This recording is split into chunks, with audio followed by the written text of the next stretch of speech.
پورے ہوئے انشاءاللہ کل مدینہ منورہ کو روانہ ہوں گے۔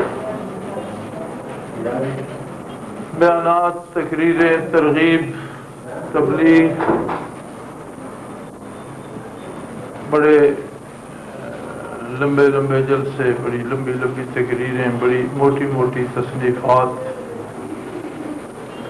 ان سب چیزوں کی مسلمانوں کے ہاں کمی نہیں ہے۔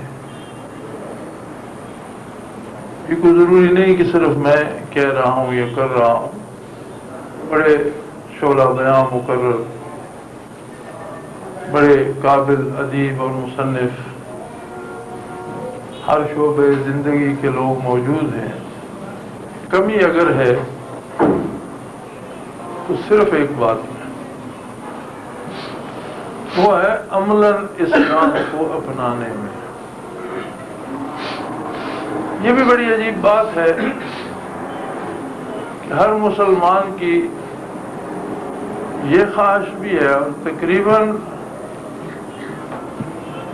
روئے زمین پر میں نے پھر کر دیکھا ہے، جاپان سے امریکہ تک اور چین سے افریقہ تک، کسی مسلمان کو نماز آتی ہے یا نہیں، عبادت کرتا ہے یا نہیں، فرض سنت واجب کا علم رکھتا ہے یا نہیں، اس بات کی فکر اسے ضرور ہے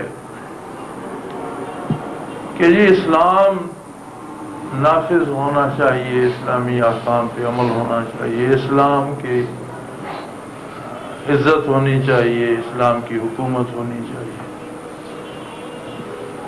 عجیب بات یہ ہے کہ ہم سب کی سمجھ میں یہ بات کیوں نہیں آتی کہ اسلام کو نافذ ہونے سے روکا کس نے؟ اگر اس کا جواب یہ دیا جائے کہ کافر طاقتیں نہیں چاہتی کہ اسلام نافذ ہو، تو کافر طاقتوں نے پہلے کب چاہا تھا کہ اسلام نافذ ہو؟ آپ کو تاریخ میں کوئی ایسا دور ملتا ہے جب کافروں نے بھی یہ خواہش کی ہو کہ اسلام نافذ ہو؟ یا کوئی ایسا دور آپ کی نظر میں ہے کہ جب کفر نے اسلام کی مخالفت نہ کی ہو؟ تو جب جب نافذ رہا، اس وقت کیوں نافذ ہوا؟ کافر تو اس وقت بھی اجازت دینے کو تیار نہیں تھے۔ اصل بات یہ تھی کہ مسلمان نافذ کرنا چاہتے تھے۔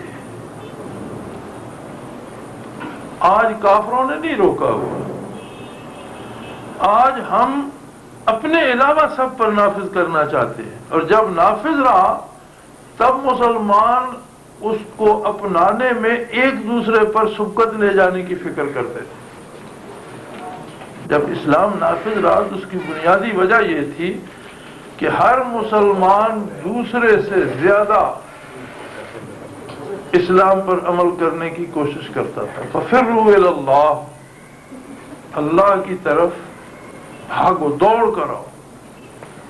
جس قدر محنت سے، مجاہدے سے ہو سکتا ہے، اسی شہر عظیم میں نبی علیہ الصلوۃ والسلام نے جب اعلان نبوت فرمایا تو کفر کتنی طاقت میں تھا اور مسلمان مادی اعتبار سے کتنے کمزور تھے، ایک ایک، دو دو، چار چار، پھر غلام، بوڑھے، ضعیف، کمزور۔ لیکن ایک بات آپ کو ملے گی، آپ سیرت طیبہ اٹھا کر دیکھیں، تاریخ مکہ اٹھا کر دیکھیں، علامہ سمہودی نے وفا الوفا بہت مفصل تاریخ لکھی ہے رہن کی۔ اکثر تاریخی کتابوں نے اس سے مواد لیا ہے۔ کہیں سے آپ دیکھ لیں، عام اخبار، رسالہ دیکھ لیں، ایک بات آپ کو ملے گی کہ جس نے کلمہ پڑھ لیا اس پر اسلام نافذ ہو گیا،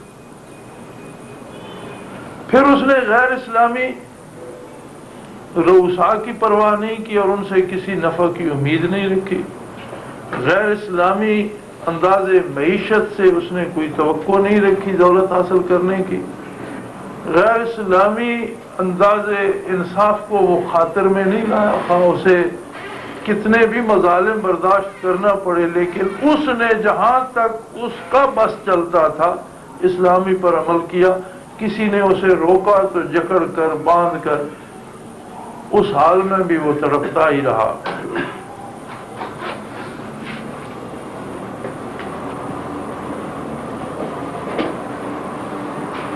لوگ اس قدر راسخ تھے ایمان اور اسلام میں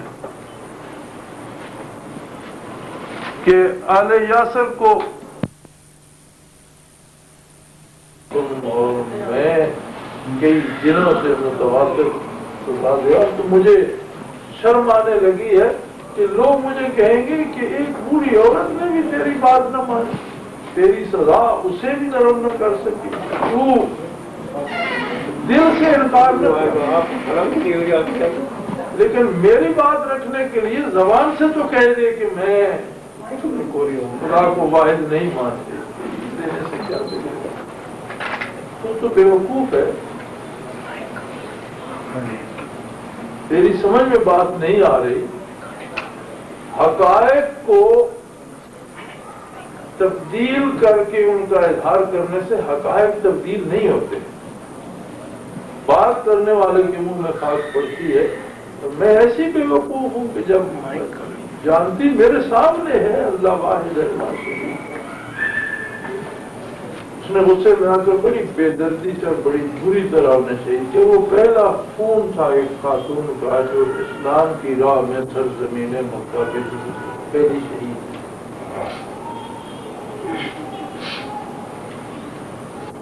ان لوگوں میں اسلام کو جس طرح سرائیت کر گیا تھا کہ ام ایمن خادمہ تھی نبی علیہ الصلوۃ والسلام کی، اس نے چھپ چھپا کر ہجرت کی، عمر رسیدہ خاتون تھی، رمضان المبارک کا مہینہ بھی تھا، عرب کی گرمی بھی تھی، اور مکہ مکرمہ سے مدینہ منورہ پیدل سفر بھی تھا، پھر آبادیوں سے بھی بچ کر گزرنا تھا کہ آبادیاں اکثر مشرکین کی تھیں، اور پھر کمزور کو اور پھر عورت کو تو ایذا دیں گی کہ ہجرت کر کے جا رہی ہے، آبادیوں سے بھی بچ کے گزرنا تھا، مہینہ بھی رمضان کا تھا۔ اب اس خاتون نیک بخت سے روزہ چھوڑا نہیں جا سکتا، اسلام اس وجہ سے نافذ، رخصت تھی، اتنا سفر بھی تھا کہ روزہ قضا کیا جا سکتا تھا، حالات بھی ایسے تھے، لیکن وَأَن تَصُومُوا خَيْرٌ لَكُمْ، رخصت ہے لیکن اگر روزہ رکھو تو کیا ہی بات ہے۔ انہوں نے کہا جی نہیں، روزہ رکھیں گے، کھاؤ گے کہاں، افطار کہاں کرو گے، پانی کون دے گا، شام کا کیا ہوگا یہ نہیں پتا، سارا دن دھوپ میں چھپتی چھپاتی چلتی رہی۔ فرماتی ہے افطار کا وقت قریب ہوا تو مجھے ایسے آواز آئی جیسے کوئی بہت بڑا پرندہ سر پر سے گزرتا ہے تو اس کے اوپروں کے چلنے کی شپ شپ کی آواز آتی ہے۔ تو میں نے اوپر دیکھا کیا ہے، تو ایک ڈول آ رہا تھا نیچے، تو میرے پاس آ کر رک گیا۔ فرماتی میں نے جی بھر کے پانی پیا، روزہ افطار کیا، اور اس دن سے بعد دنیا سے رخصت ہونے تک انہیں دھوپ اور گرمی نہیں لگا کرتی۔ فتح مکہ کے بعد حیات تھیں تو ان دنوں تو دوپہر میں یا گرمی میں حرم بیت اللہ شریف کے نزدیک جانے کا سوال پیدا نہیں ہوتا تھا، بلکہ عمارت کے سائے میں لوگ پھرا کرتے تھے، اور وہ عین تمادت آفتاب میں گرم پتھروں پہ بیٹھی ہوتی تھی، اور لوگ کہتے اماں بڑی گرمی، فرماتی مجھے نہیں لگتی، نہ پیاس لگتی تھی نہ گرمی لگتی۔ ان لوگوں نے اسلام کو اپنے آپ پر ایسا نافذ کیا کہ وہ اسلام سے باہر جانے کا سوچتے نہیں، اس لیے اسلام عملاً نافذ ہو گیا۔ اب اگر نافذ نہیں ہو رہا تو اسے کافروں نے نہیں روکا ہوگا، مسلمانوں نے روک رکھا ہے۔ مسلمان خود پر نافذ نہیں کرنا چاہتا، اپنے سوا ساری دنیا پہ نافذ کرنے کو تیار ہے۔ خود سود کھا لے گا، دوسروں کے لیے حرام ہے۔ خود اپنی امیدیں اسی غیر اسلامی نظام یا غیر اسلامی لوگوں سے یا غیر اسلامی سسٹم سے خود اپنی امداد غیر اسلامی دنیا سے لے لے گا،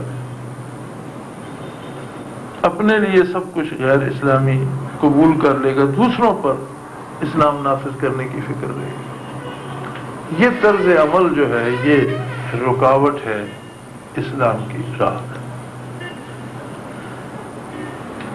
اور اللہ کریم فرماتے ہیں لا یکلف اللہ نفسا الا وسعها، جو کام کسی کے بس میں نہیں ہے اس کے بارے اس سے پوچھا ہی نہیں جائے گا۔ نہیں، جہاں ہمارا چارہ نہیں چلتا وہاں ہم سے پرسش نہیں ہوگی، لیکن جہاں تک ہمارا اختیار ہے اپنے معاملات میں، اپنے روزمرہ کے کاروبار میں، اپنے وجود پر، اپنی ذات پر، اس پر اگر ہم نے اسلام نافذ کر لیا تو ہم نے نفاذ اسلام کا حق ادا کر دیا۔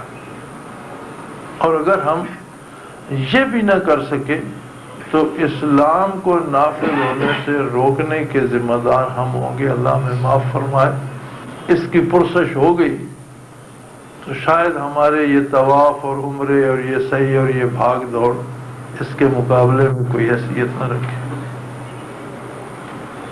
اتنا سخت سوال ہے کہ اس کے مقابلے میں پھر عبادات ٹھہر نہیں سکیں گی۔ حبط عمل کا خطرہ موجود ہوتا ہے، ان تحبط اعمالکم وانتم لا تشعرون۔ احکام نبوی یا نبی علیہ الصلوۃ والسلام کی آواز پر آواز بلند ہو جائے تو حبط عمل کا خطرہ ہے۔ تو آپ کے لائے ہوئے احکام کے راستے میں اگر خدا نخواستہ ہم ہی رکاوٹ بن جائیں تو پھر معاملہ کہاں پہنچے گا؟ عبادات ضروری، تبلیغ ضروری، بیان ضروری، ذکر ضروری، فرض فرض ہے، واجب واجب ہے، سنت سنت ہے، مستحب مستحب ہے، نفل نفل ہے، سب ضروری۔ لیکن سب کا حاصل یہ ہے کہ کم از کم اس وجود پر اسلام نافذ کر دیا جائے، اس کے معاملات، اس کی دوستی دشمنی، اس کا ملنا جلنا، اس کے دائرے اختیار میں اسلام نافذ کر دیا جائے۔ جہاں اپنا اختیار ختم ہوتا ہے وہاں امید رکھی جائے کہ انشاءاللہ وہاں بھی اللہ کریم ایسے لوگوں کو یا ان لوگوں کو اسلام کی توفیق دے دے گا یا ایسے لوگوں سے تبدیل کر دے گا جو اس کے دین کی خدمت کرنے والے ہیں۔ اور یاد رکھیے، بھیڑیوں کا سردار کبھی کسی دمبے کو نہیں بنایا جاتا، بھیڑیوں کا سردار ان سب سے زیادہ خونخوار بھیڑیا ہی ہوتا ہے۔ اگر ہم میں درندگی موجود رہے گی تو ہم پر جو حاکم آئیں گے وہ درندگی میں ہم سے تکڑے ہوں گے تب آئیں گے۔ اگر ہم تقوی اپنا لیں گے تو ہم پر حاکم وہ آئے گا جو تقوی میں ہم سے آگے ہوگا۔ یہ اصول ہے۔ اور یہ امید رکھنا کہ ہم جیسے ویسے بھی ہیں جی، کوئی معجزہ ہوگا اور کوئی شخص آسمان سے آ جائے گا لٹھ اٹھا کر اور لوگوں کو کوٹ کاٹ کر اسلام نافذ کر دے گا، یہ خود فریبی ہے۔ یہ دنیا دار عمل ہے، ہر انسان اس کا مکلف ہے۔ ہمارے ایک وہاں پنو عقل گیا تو وہاں کے کمانڈر جنرل صاحب جو تھے وہ حالات حاضرہ پہ بات کرتے ہوئے کہنے لگے کہ یہ حالات اتنے بگڑ چکے ہیں کہ اب امام مہدی ہی آئیں گے تو صحیح کریں گے۔ میں نے کہا جی وہ تو آئے ہوئے ہیں۔ انہیں بڑا اچنبا سا لگا کہ جی آئے ہوئے کہ آپ کیا کہہ رہے ہیں؟ میں نے کہا جی بالکل آئے ہوئے۔ کہاں ہے؟ میں نے کہا یہ آپ میرے سامنے بیٹھے، آج کے امام مہدی تو تم ہو۔ جتنا اختیار اللہ نے تمہیں دیا ہے اور جو کچھ تم کر سکتے ہو اور جو تم کر رہے ہو، اس کا جب حساب ہوگا تو تمہیں سمجھ آئے گی کہ امام مہدی کون ہوتا ہے۔ وہ جو صاحب ہیں وہ جب تشریف لائیں گے وہ اپنے وقت کے آپ مکلف ہوں گے۔ آج کا حکمران آج کے لیے خود مکلف ہے۔ تو آج کے امام مہدی تو میں نے کہا آپ نے یہ 3 پاؤ پیتل کنڈے پہ اٹھا رکھا ہے، پوری چھونی کی ساری مخلوق آپ کے ماتحت ہے، ان میں آپ نے اس کم از کم یہ تو آپ کے اس دائرۂ کار میں، اور اس میں کسی حکومت کے قانون کی خلاف ورزی بھی نہیں ہوتی، تو آپ نے کتنا اسلام اس میں اڈاپٹ کیا جو آپ کے دائرۂ اختیار میں ہے؟ اگر نہیں کیا تو میں نے کہا آج کا تو مہدی بھی جو ہے وہ ہمارا تو مہدی بھی جو ہے وہ بھی صحیح نہیں ہے، ہمارا مہدی ہی بھٹک چکا ہے۔ تم اس انتظار میں ہو کہ وہ کوئی آئے گا وہ صحیح کرے گا۔ آج تو اقتدار تم لوگوں کے پاس ہے، آج تو تم مکلف ہو، آج کی بات تو آپ سے پوچھی جائے گی، ہماری بات ہم سے پوچھی جائے گی۔ وہ جب تشریف لائیں گے ان کا اپنا مقام و مرتبہ ہے، اس وقت کے جواب دہ ہوں گے، آج کے نہیں۔ تو آج ہاتھ پہ ہاتھ رکھ کے بیٹھ رہے نا کہ جی کوئی مہدی آئے گا تو وہ کرے گا، نہیں، آج ہم مکلف ہیں، ہم سے یہ سوال ہوگا کہ تم لوگوں نے اسلام کے لیے کیا کیا، اور ہمیں صرف خواہشات نفس اور نفسانی مفادات نے روک رکھا ہے، اور کوئی بات نہیں، اور کوئی رکاوٹ نہیں ہے۔ جہاں تک نماز روزے یا عبادات کا تعلق ہے، دنیا میں کسی ملک میں آپ کو نماز پڑھنے سے کوئی نہیں روکتا، دنیا کے کسی ملک کوئی منع نہیں کرتا، بلکہ میں وہاں واشنگٹن ڈی سی میں تھا تو وائٹ ہاؤس کے لان پہ پھر رہے تھے ہم، وقت ہو گیا نماز کا، ہم نے اذان بھی کہی، جماعت بھی کرائی، 4-5 ساتھی تھے، انہوں نے اذان کہی، وائٹ ہاؤس کے لان میں جماعت کری، کسی نے ہمیں منع نہیں کیا کیوں کر رہے، ٹھیک ہے کر رہے ہیں، اپنی عبادت ان کی کر رہے ہیں۔ اسی طرح جاپان میں، افریقہ میں، مسلم ممالک کے علاوہ بھی دنیا کا کون سا ملک ہے جس میں مساجد نہیں ہے، اذان نہیں ہوتی، باجماعت نماز نہیں پڑھتے لوگ، روزے نہیں رکھتے، عید نہیں، کوئی ہے ایسا ملک جہاں مسلمان نکاح طلاق نہیں کرتے؟ تو اگر اسی سب کے لیے ہم نے بھی ملک بنایا کہ جی یہاں اذان ہوتی ہے، نماز ہوتی ہے اور نکاح اور جنازہ اسلام کے مطابق ہے، تو فرق کیا ہے کافر ملکوں میں اور مومن ملک، مسلمان ملک میں اور کافر ممالک میں پھر فرق کیا ہے؟ اسلامی ملک بنانے یا پاکستان نام رکھنے کا تو مقصد ہی یہ تھا کہ یہاں پر سارا نظام جو ہوگا وہ اللہ اللہ کے رسول کے حکم کے مطابق، بڑی سادہ سی بات۔ اب اس میں ہم الزام کبھی امریکہ کو دیتے ہیں، کبھی یورپین کنٹریز کو دیتے ہیں، کبھی کسی کو، لیکن میرے خیال میں یہ خود فریبی ہے۔ ان لوگوں نے یا کافروں نے کبھی بھی نفاذ اسلام کے لیے راستہ نہیں دیا۔ اسلام کو نافذ کرنے کی ذمہ داری ان لوگوں پر ہے جو اسلام کو مذہب حق کا قبول کرتے ہیں، مجھ پر، آپ پر، ہم پر ہے۔ اگر نافذ نہیں ہو رہا تو یہ ہماری کوتاہی ہے، اللہ ہمیں اس کے لیے معاف فرمائے۔ اور اپنے دل کے ساتھ، اپنے مزاج، اپنے ضمیر کے ساتھ پہلے یہ طے کیجئے کہ ہمیں نفاذ اسلام کے لیے کام کرنا ہے۔ اگر آپ یہ فیصلہ کر سکے اور اللہ کرے آپ یہ کر لیں، پھر آپ دیکھیں گے کہ کام کرنے کی کتنے راستے ہیں۔ بنیادی طور پر جب ایک بندہ طے ہی نہ کرے کہ مجھے فلاں شہر جانا ہے تو اسے راستہ کب ملے گا؟ لیکن جب طے کر لیا جائے تو راستے بھی نکل آتے ہیں۔ میری حاضری عمرہ تو یہاں آ کر نصیب ہو جاتا ہے، میرا یہاں آنا جانا میں آپ کے ساتھ ملاقات اور بات کے لیے ہوتا ہے، جہاں تک ممکن ہے ہم اپنی سی کوشش کر رہے ہیں۔ اسلام کسی قتل و غارت، کسی دہشت گردی، کسی ظلم کے راستے سے نہیں آئے گا۔ اسلام سلامتی کا مذہب ہے، سلامتی کے راستے سے ہی آئے گا۔ اور اسلام کے نام پر بدامنی پیدا کرنا، مکان جلانا، بے گناہ لوگوں کو قتل کرنا، یہ سارے تماشے ہیں، حصول دنیا کے لیے لوگوں نے بنا لی ہیں، حصول اقتدار کے لیے لوگوں نے بنا لی ہیں۔ اس میں کوئی دینی کام نہیں ہے۔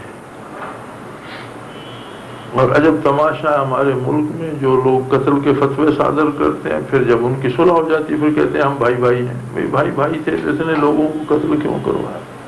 سارے دنیاوی مفادات ہیں، یہ کوئی دینی راستہ نہیں ہے۔ دینی راستہ یہ ہے کہ اسلام سیکھیں، اپنائیں، اس پر عمل کریں، جتنا آتا ہو اپنے دوستوں کو، احباب کو، بچوں کو، اہل خانہ کو، ملنے جلنے والوں کو سکھائیں. ہر بندہ سیکھے بھی، ہر بندہ سکھائے بھی، اور اس کو اپناتے جائیے. اس اپنانے سے اللہ آپ کو وہ قوت دے دے گا کہ شاید آپ ہی کو توفیق عطا کر دے کہ آپ اس ملک کی قسمت بدل دیں. اللہ کریم یہ توفیق عطا فرمائے. وآخر دعوانا الحمدللہ رب العالمین.